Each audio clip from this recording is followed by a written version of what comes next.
Kesetiaan dalam kesukaran. Di sebuah desa kecil, hiduplah seorang pria bernama Hasian.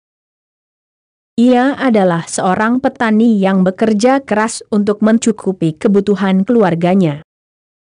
Namun, tahun demi tahun, hujan tak kunjung datang, dan tanah pertanian mereka menjadi kering tandus.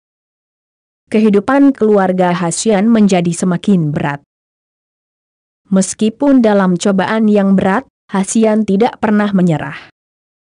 Ia selalu menyisihkan waktu untuk berdoa dan mencari petunjuk dari Tuhan. Setiap malam, ia berbicara dengan Tuhan dalam kesendirian dan memohon kekuatan untuk menghadapi tantangan hidup. Suatu malam, dalam mimpinya, Hasian melihat cahaya terang yang memancar dari langit.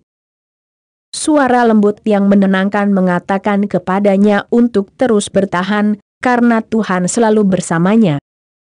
Hasian merasa diangkat oleh kehangatan kasih Tuhan dan mengalami ketenangan yang tak pernah ia rasakan sebelumnya.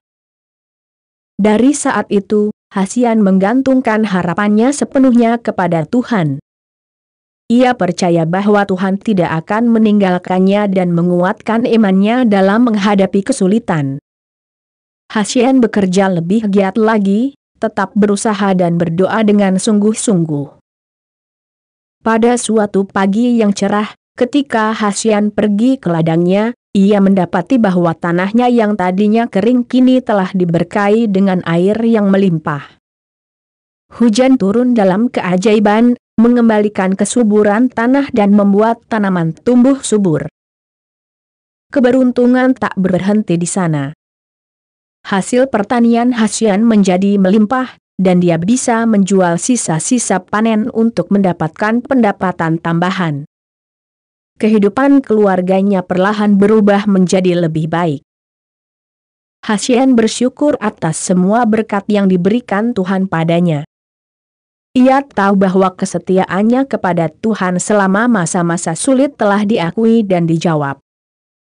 Dalam keberuntungan maupun kesulitan, dia tetap menyembah Tuhan dan menjalani hidupnya dengan penuh rasa syukur. Hikmah dari kisah Hasian mengajarkan kita tentang pentingnya kesetiaan kepada Tuhan, terutama dalam menghadapi tantangan dan ujian hidup. Ketika kita mengandalkan Tuhan dengan sepenuh hati dan tetap setia dalam iman, Dia akan selalu menyertai kita dan membawa berkat dalam hidup kita, bahkan dari tempat yang tak terduga. Yeremia 17 ayat 7 dan 8. Diberkatilah orang yang mengandalkan Tuhan, yang menaruh harapannya pada Tuhan. Ia akan seperti pohon yang ditanam di tepi air, yang merambatkan akar-akarnya ke tepi batang air, dan yang tidak mengalami datangnya panas terik, yang daunnya tetap hijau, yang tidak khawatir dalam tahun kering, dan yang tidak berhenti menghasilkan buah. Terima kasih telah mengikuti sampai akhir. Semoga kamu juga menerima sepotong roti sorgawi dari Tuhan. Silahkan bagikan kisah ini dengan orang terdekatmu. Tuhan memberkati.